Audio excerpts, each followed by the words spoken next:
My dear students and all my dear viewers, today I am going to describe one of the important topics of class 9 ICSE Geography, and the topic for today is hydrosphere. Actually, you know that there are three realms of Earth, that is hydrosphere, atmosphere, and the one was already read, that was lithosphere. तो हम लोग lithosphere complete करके ये दूसरे part यानी hydrosphere में चल रहे हैं, और हाइड्रोस्फीयर ख़त्म करके हम लोग जाएंगे एटमॉस्फेयर में.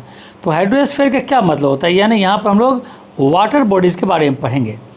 हमारा जो ये अर्थ है वो दो चीज़ों से बना हुआ है, एक है लैंड और दूसरा है वाटर. यानी हमारा ये अर्थ दो चीज़ों से बना हुआ है, लैंड और वाटर से.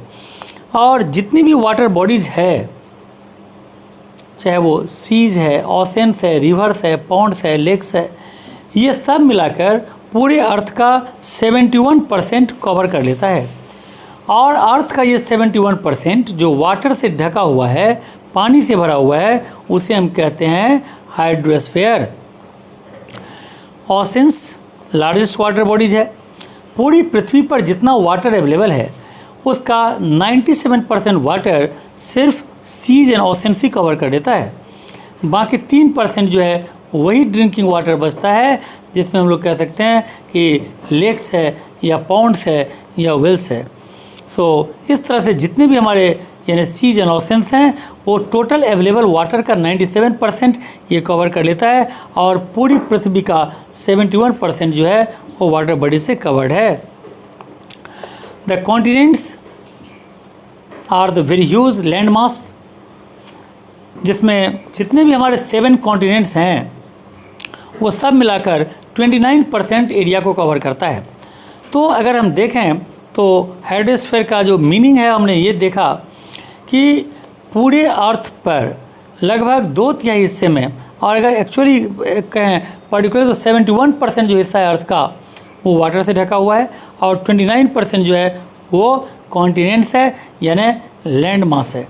उस 71% में जो जितना वाटर है उसका 97% वाटर सिर्फ सीज एंड ओशंस में है, सिर्फ 3% जो है वो अदर सोर्सेस जैसे लेक्स, पॉन्ड्स, रिवर्स वगैरह में है.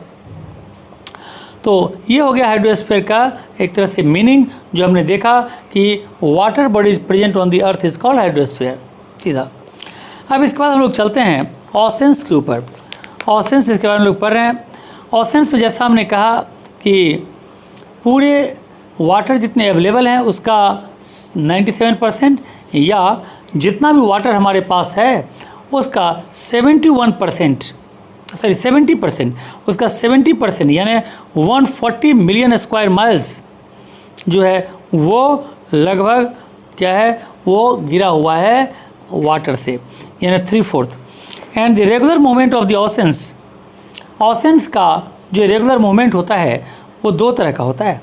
तो हमने यहाँ पर देखा ओशंस के बारे में कि टोटल जितना हमारा अर्थ पर 71% वाटर, उसमें 70% तो ओशन का ही है, सिर्फ 1% बच जाता है इधर के ड्रिंकिंग वाटर में.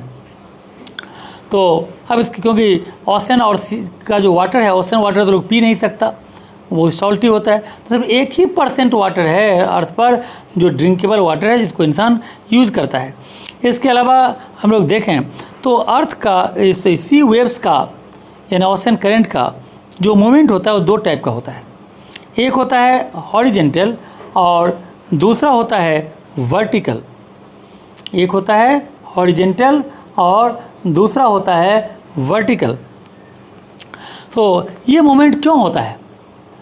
सी का जो वेव है वो हॉरिजेंटल भी मूव करता है और वर्टिकल भी मूव करता है. ऊपर की तरफ भी उसका वेव चला जाता है, इसको हम टाइड्स कहते हैं, और एकदम नॉर्मली वो यानी हॉरिजेंटली मूव करता है. तो ये मूवमेंट क्यों होता है? समुद्र के पानी में ये वेव आता कहाँ से है, ये वेव कहाँ पर से हुआ, कहाँ इसका फॉर्मेशन होता है, क्यों होता है? तो इसका दो कारण मेन है. बेसिकली इसका दो कारण है. पहला कारण है डेंसिटी. पहला कारण है डेंसिटी ऑफ वाटर, मतलब वर्टिकल मूवमेंट के लिए डेंसिटी काम होता है, और दूसरा है विंड, हॉरिजॉन्टल मूवमेंट जो होता है विंड के कारण. हवा जिधर की चली उधर की तरफ ही सी का वेव भी चल देता है, हॉरिजॉन्टल मूवमेंट। और वर्टिकल मूवमेंट खासतौर पर डेंसिटी ऑफ वाटर को लेकर होता है। तो ये था ओशंस का दो मूवमेंट। हम लोग यहाँ पर यानी वर्टिकल मूवमेंट यानी टाइड्स के बारे में पढ़ने वाले हैं।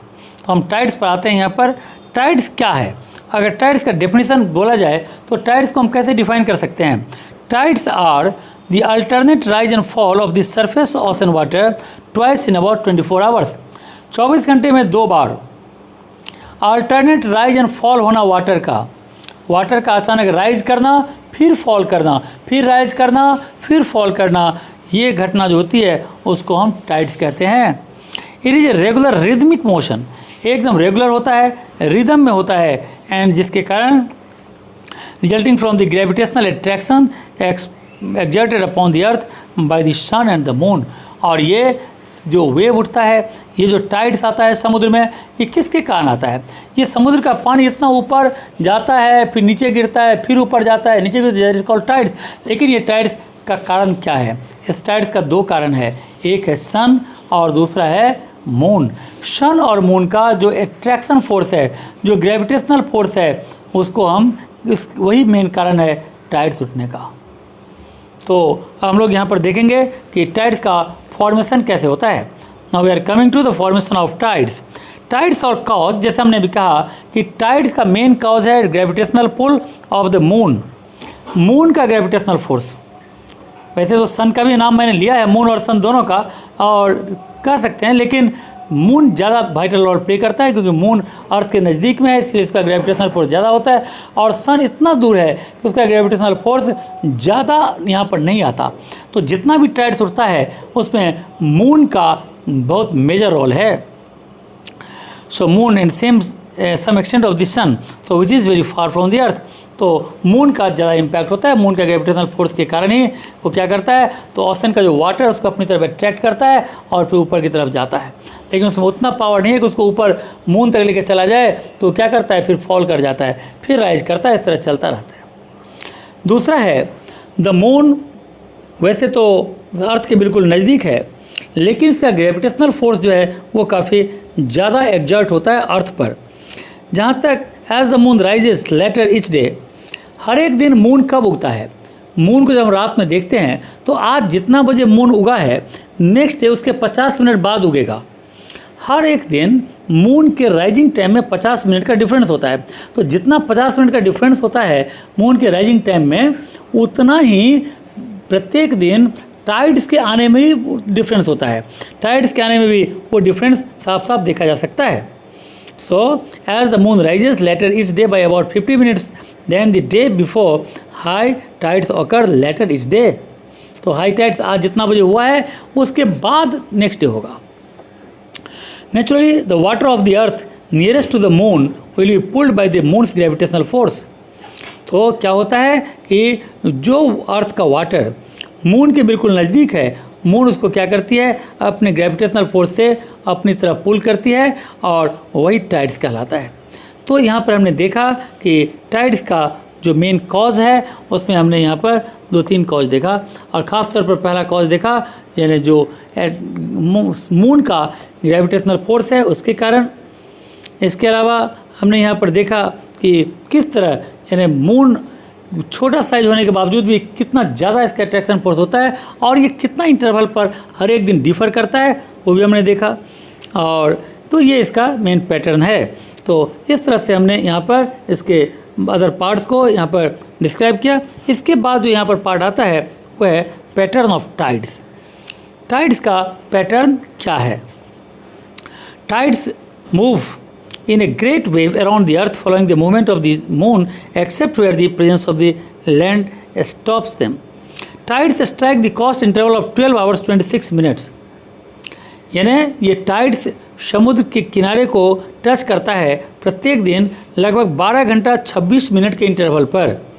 क्योंकि ये 24 घंटे में 2 बार होता है, तो 24 घंटे में 2 बार होता है, तो हम ये भी कह सकते हैं कि 12-12 घंटे के इंटरवल पर क्यों नहीं होता है, ये 12 घंटा 26 मिनट क्यों? कहता है यहाँ पर कि the tides water gradually rising for about 6 hours until it rises high tides. तो ये जो टाइड का वाटर है वो आस्ते आस्ते बढ़ता हुआ चला जाता है as about 6 hours until reaches high tide. जब तक हाई टाइड पर पहुँचता है यानी तब तक बढ़ता चला जाता है। Subsequently there is a fall in the water for about 6 hours until it reaches a low tide. तो हाई टाइड्स और लो टाइड्स के बीच में 6 आवर्स का डिफरेंस हो जाता है और ये साइकिल हर समय चलता रहता है, यानी 12 घंटा 26 मिनट का डिफरेंस टाइड्स के बीच में होता है। तो इस तरह से हमने देखा यहाँ पर पैटर्न ऑफ टाइड्स के बारे में।